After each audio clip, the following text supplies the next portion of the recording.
আসসালামু আলাইকুম, সবাই কেমন আছেন? তো আশা করি সবাই ভালোই আছেন। তো আপনাদের মাঝে আজকে কিছু বাস্তব কথা শেয়ার করি, সেটা হচ্ছে যখন থালা থেকে খাবার শেষ হয়ে যায় তখন সেই থালাটি নোংরা মনে হয়, কেউ সেটা দেখে ভালোবাসার নজরে তাকায় না।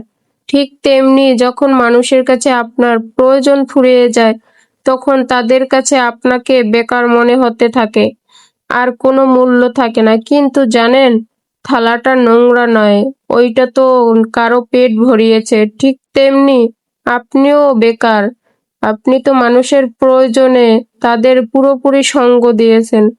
আজ তাদের আপনার প্রয়োজন নেই, তাই তারা আপনাকে ছেড়ে দিয়েছে। তার মানে এই নয় যে আপনি বেকার। আপনার মূল্য অন্যেরা ঠিক করবে না, আপনার মূল্য নির্ধারিত হয় আপনার চরিত্রে। এই রকমেরই কিছু কিছু মানুষের জীবনে ঘটে থাকে, তাই বলে সবাই সবার জীবনের প্রতি গুরুত্ব দেন। দেখেন, আপনাদের সাথে কথা বলতে বলতে আমার রান্না করা প্রায় শেষ। তো প্রথমে আমি মাছটা ভেজে নিয়েছি। তো আজকে পাঙ্গাস মাছ রান্না করব, পেঁয়াজ দিয়ে আর কাঁচামরিচ দিয়ে ভুনা করব।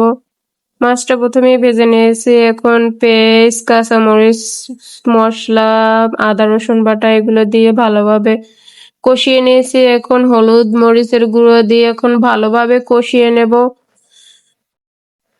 এই তো আমার একবার কষানো শেষ, এখন আর একবার ভালোভাবে কষিয়ে নেব। প্রত্যেক মাসেই পাঙ্গাস মাছ আনা হয়, কারণ আমরা দুজনেই পাঙ্গাস মাছ পছন্দ করি। বেশি আমার পছন্দ যদি পাঙ্গাস মাছ ভেজে তারপর পেঁয়াজ কাঁচামরিচ দিয়ে ভুনা করা হয়, তো বেশি ভালো লাগে। তো আপনাদের ভাইয়াও পাঙ্গাস মাছ পছন্দ করে, আমারও পছন্দ, তাই প্রত্যেক মাসে দুই একটা আনা হয়। তো কথা বলতে বলতে আমার মশলা কষানো শেষ, এখন মাছগুলো দিয়ে ভালোভাবে একটু নাড়াচাড়া করে তারপর পরিমাণ মতন পানি দিয়ে দেব। এখন ভালোভাবে মাছগুলো উল্টে পাল্টিয়ে দেব প্রত্যেকটা মাছ। তো এইভাবে মাছ রান্না করলে বেশি স্বাদ হয়। তো কে কিভাবে রান্না করে তো সেটা জানি না, আমি এভাবেই বেশিরভাগ রান্না করি। তো এখন আমি পরিমাণ মতন পানি দিয়ে দেব। তো পানি দিয়ে তারপর কিছুক্ষণ রান্না করে নেব, যে মাছটা হওয়া পর্যন্ত। তো আমাদের ভালোবাসার মানুষ যারা আছেন সবাই আমাদের পাশে থাকবেন, আমাদের একটু সাপোর্ট করবেন। আর ভিডিওটি ভালো লাগলে লাইক সাবস্ক্রাইব করবেন, আর ভিডিওটি একটু শেয়ার করে দেবেন। তো আপনাদের সাথে কথা বলতে বলতে আমার মাছ রান্নাও শেষ।